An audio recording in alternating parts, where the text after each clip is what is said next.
How to have a successful first coaching call, even if you feel a little nervous. Many coaches feel a little nervous when they meet a client for the first time.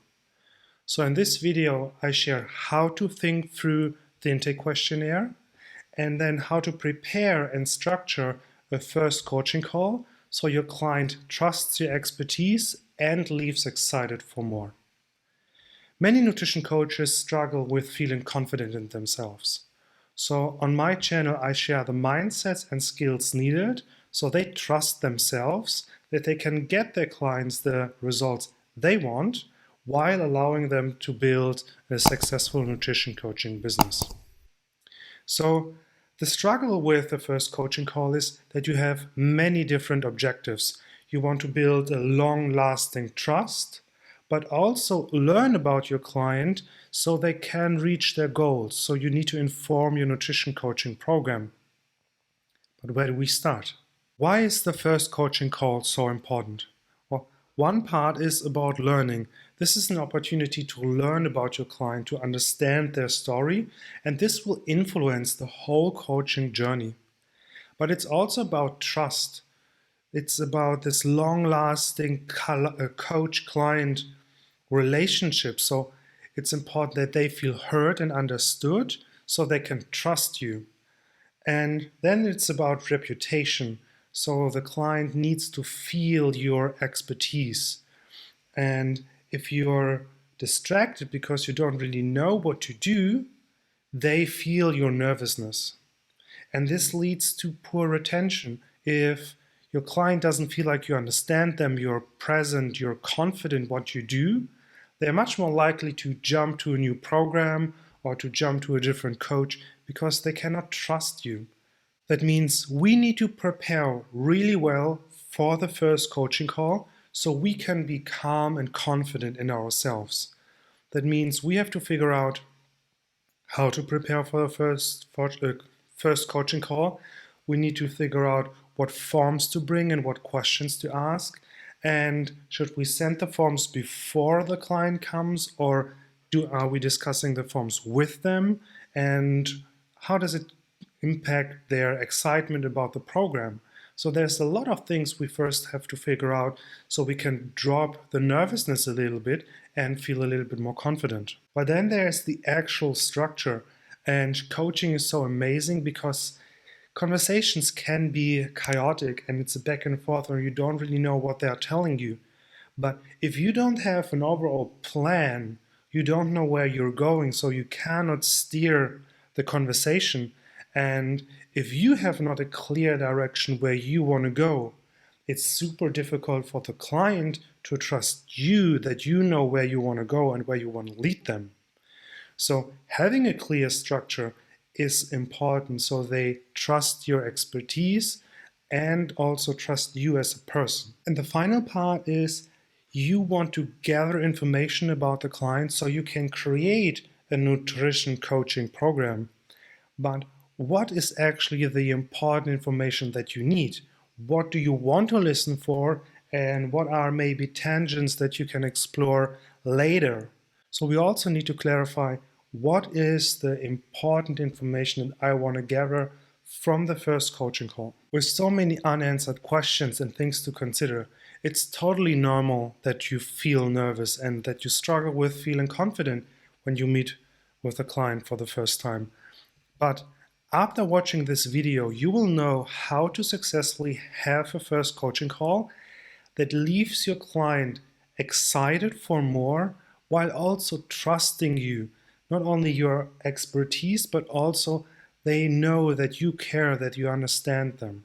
And I want to make sure that you watch until the end of the video because there's one thing that almost every coach that I know misses, and it's a super crucial step that often leads to clients falling off the wagon and never coming back.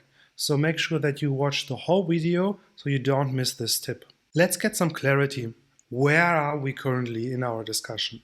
So we have attracted clients, maybe through social media or through conversations, and we had the sales conversation. So they signed the coaching contract and they got their intake questionnaire. They send the intake questionnaire to us. Now we can make time for the actual call, and then we review their intake, plan the next action, they commit to something, and they start.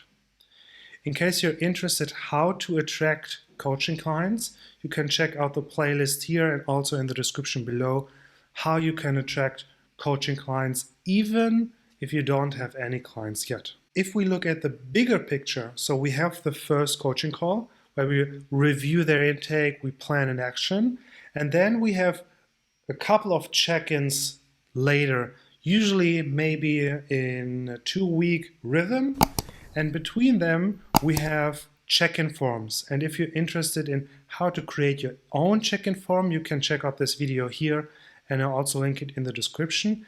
And if you want to know how to prepare and run online check-ins, so the follow-up check-ins after the first coaching call, I've also added the video here and in the description below. So the first step, once you got the intake questionnaire back, is to schedule time for the call.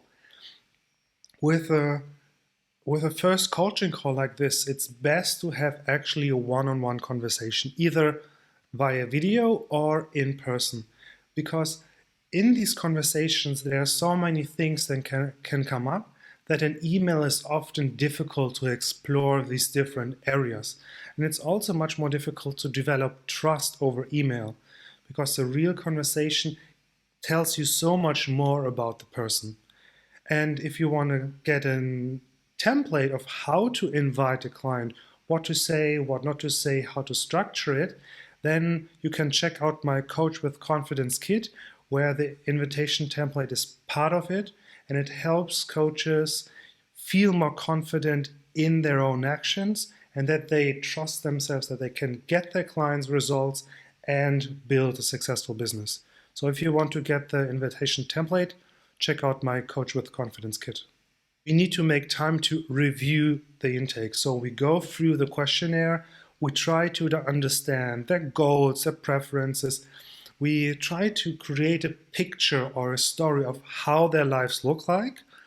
And we need to understand what are the areas that are already strong and what are some of the areas that need some help, some guidance, so our clients can actually get to their goals.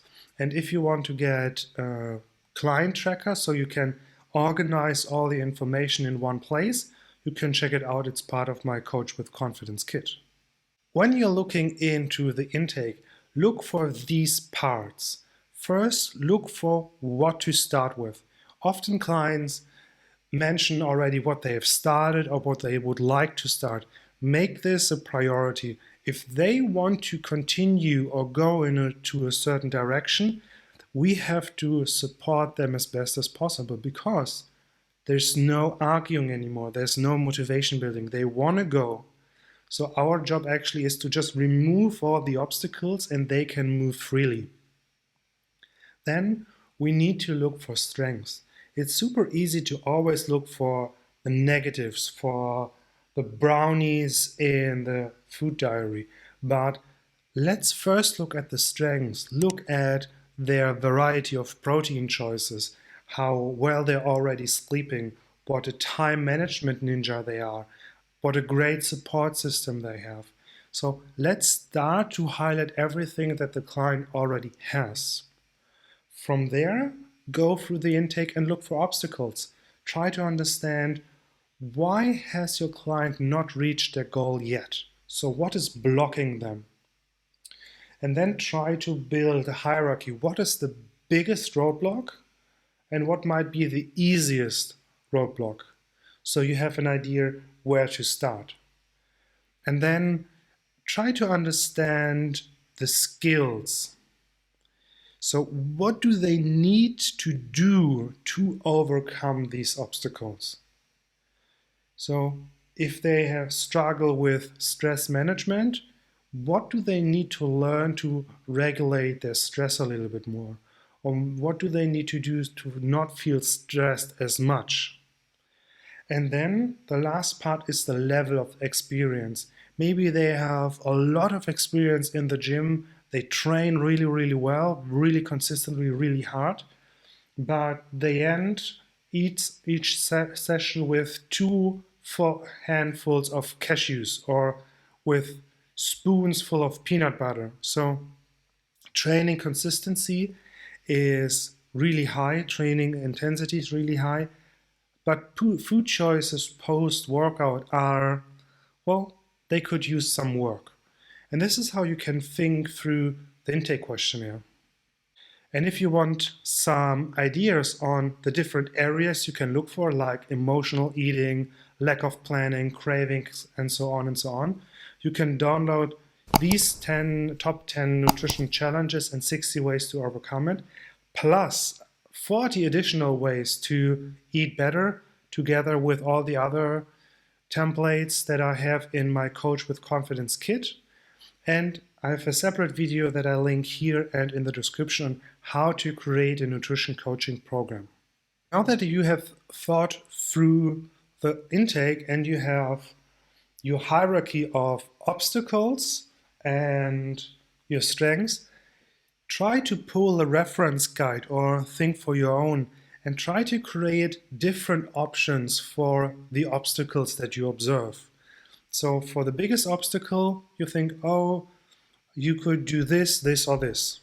And you go through and you build for every obstacle that you see, maybe 2 or 3 options, things that the client could try.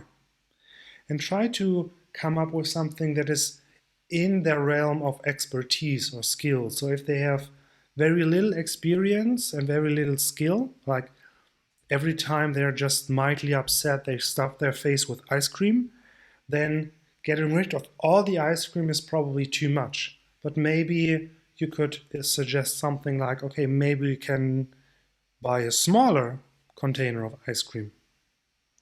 So then you have kind of a buffet or a menu of different options. And the key here is then that in the discussion with the client later, you can see what are they willing to do and what are they not willing to do. We reviewed the intake. We understood where do they want to start, what are their strengths, what are their obstacles, what are the skills that they need. Then we made a plan for each obstacle. We created a couple of options for them to overcome this challenge. And now it's part to actually meet with the client and have the discussion. And if you want to get a really in-depth explanation of how to do coaching check-ins, then you can check out this video, and I've also added in the description below, where I get very detailed into the different steps and all the difficulties and traps that you may run into. And I've also added a video here and in the description of a coaching example where you can actually see a conversation with me and a client. Okay, now it's time for the check-in.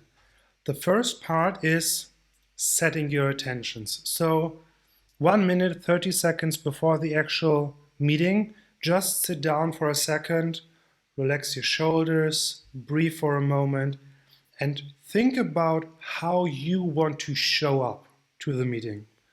And you may want to say something like, I want to be curious, I want to be warm, I want to be welcoming.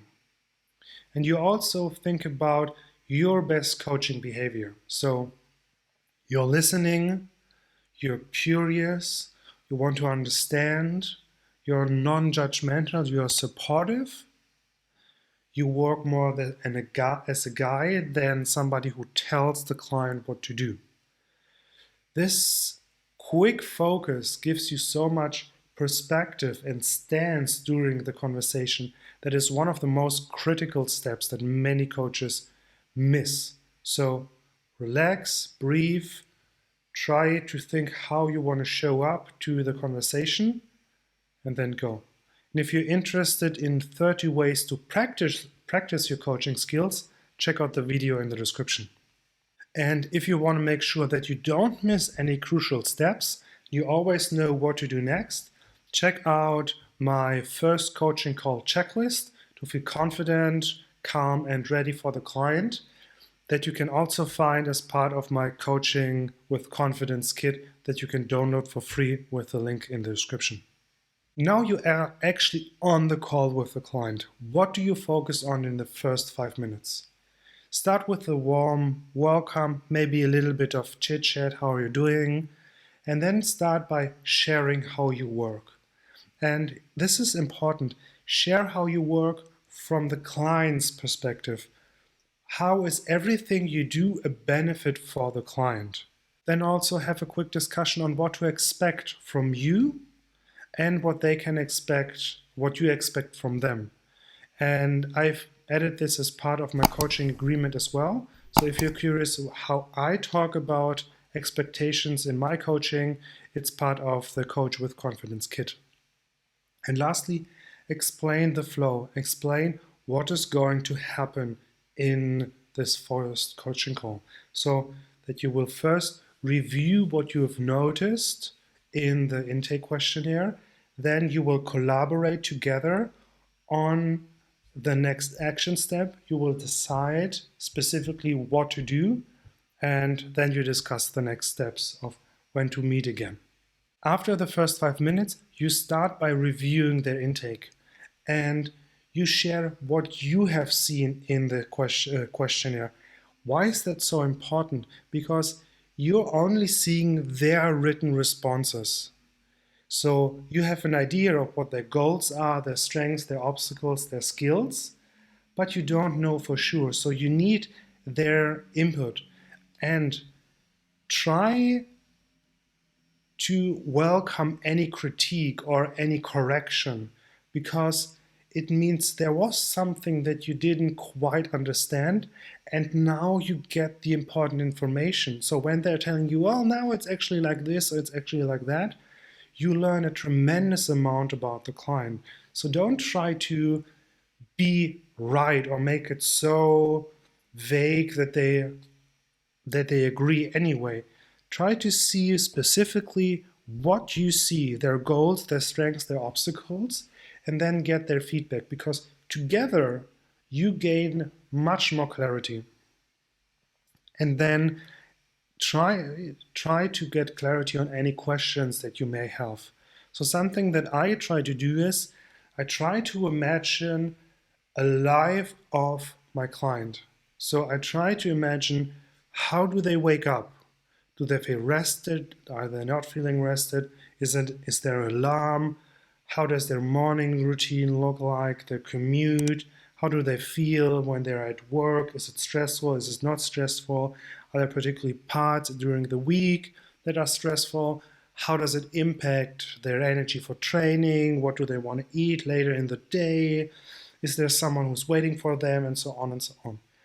And often when you try to imagine a day in their lives and you see basically the coach's perspective of what some of the struggles that are coming in, where they are coming from, and you see, oh, I don't know how this looks like or how this looks like, make notes of these, and then you can clarify this with the client, because then they get really the deep understanding and idea of, oh, this coach in front of me really gets me, really understands, oh, if I'm in video meetings for 8 hours a day, it's super difficult to actually move because everything is so tight. And they get, oh, this is a different kind of coach. This coach listens. This coach understands my life. He understands or she understands my struggles. So this is a really powerful exercise to see what are some of the gaps, while also showing your client you really pay attention, you really care, and you really understand what their life is about. Once you have clarified any questions and highlighted what you saw in the intake, it's time to share the menu. So you notice the obstacles, they agreed or disagreed or corrected you, and now you can share a menu. Often it's helpful if you maybe can share your screen or have it written out, so they see, oh, for cravings, we could do this, this, and this. And for lack of planning, we could do this, this, and this. And then talk with them. Get their input and let them tell you, oh, yeah, this sounds exciting, this sounds doable. what does that mean? How would I do that? And then you clarify and get an idea of, okay, this is going to work. This is probably where they feel a lot of resistance. And you slowly negotiate and clarify what are these steps that the client is ready, willing, and able to do. And one part that is really important here, and I really, really want to emphasize this, is the idea of the curious, compassionate conversation. So during this negotiation or this sharing of ideas, give lots and lots of room for your client's perspective and for their direction, and adjust as necessary. I'm saying that because we put a lot of effort into our ideas and our options, so we go into the conversation having a rather strong idea where to go. So it's easy for us to resist when they want to go in a different direction. But it's super important to understand it's about them. So we throw out our ideas very easily and support their ideas. If you want to know how to really dive into creating the next action, avoiding some of the traps, like the premature focus trap, so you don't create these circles of focusing on something and then noticing, oh, that's not really the thing, or creating a next action step and they are actually failing in their first attempt to change something, then make sure that you check out the How to Do Coaching Check-ins video, where I go really, really deeply into the different techniques to make sure, oh, this is the right thing to focus on. Now we are negotiating the next step. Are they ready? Are they willing? Are they ready to change? And what to do if they're not, and how to improve their confidence, and so on and so on. So if you really want to dive into how to have these conversations, check out the video in the description below. Now comes the part that almost all coaches don't do, and which is a huge mistake. And it's the issue of talking about failing. More precisely, not talking about failing. So something that I found is really powerful is the conversation about failure, because they're doing something for the first time. So failure and failing at something is very normal. It's probably going to happen, especially if you have very unexperienced clients. They haven't really changed something in the beginning. So even doing something differently can be difficult. So having this conversation is crucial. And one way I do this, for example, is to say, hey, it probably will happen that you fall off the wagon and you may even not respond to my messages anymore. What should I do? What do you want me to do when you don't respond anymore? And just normalizing this, mentioning that it's probably going to be difficult and that it's normal and that you are there, is powerful. But then also to prepare for this situation, to have the discussion, oh, okay, what happens if you don't be successful? What happens when you don't respond back anymore is crucial, because often clients say, do this, do that, or wait for a little while and then send me this. And you can add this to your client tracker, and when the situation happens, you're not worrying, did I do something wrong, yada, yada, yada. You know exactly what the client wants you to do. So, crucial step that most coaches miss. Once you have reviewed the intake, you have decided what is the specific next action that they are focusing on. You talked about failure. You are ready for the client to leave the conversation and to start with the coaching program. But there are a couple of questions that I like to ask that help them prepare for this time. So what will help you do this action? So they have decided, okay, for the next 2 weeks, I will eat slowly. Cool. What will help you to do this? I will set a timer. I have my partner in front of me who's the slowest eater in the world, and I will make sure that I beat my partner in eating slowly, for example. and what could get in the way of success. And this is a part of the discussion about failing and failure. So you look into the future and you try to anticipate what could get in the way. Oh yeah, there's Wednesday evenings, my partner is always out for the gym session and I have a very busy day. So I usually stand basically in the fridge eating out of the fridge. Okay, well, let's talk about it. How can we avoid this? So what can we do to prevent that? So maybe they come up with, I will just put a reminder on my fridge and that says, don't do it. Or take 15 minutes to breathe, or go with the dog before you eat. And then there's part of, okay, is there somebody else I need to talk to about my next actions?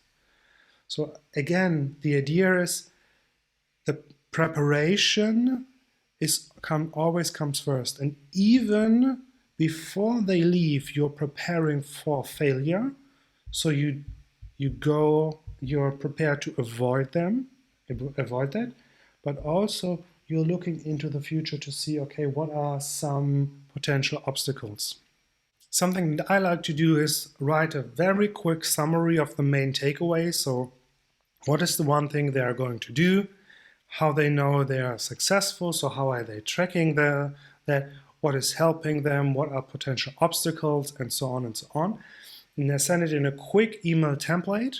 And then the client has everything they need to start.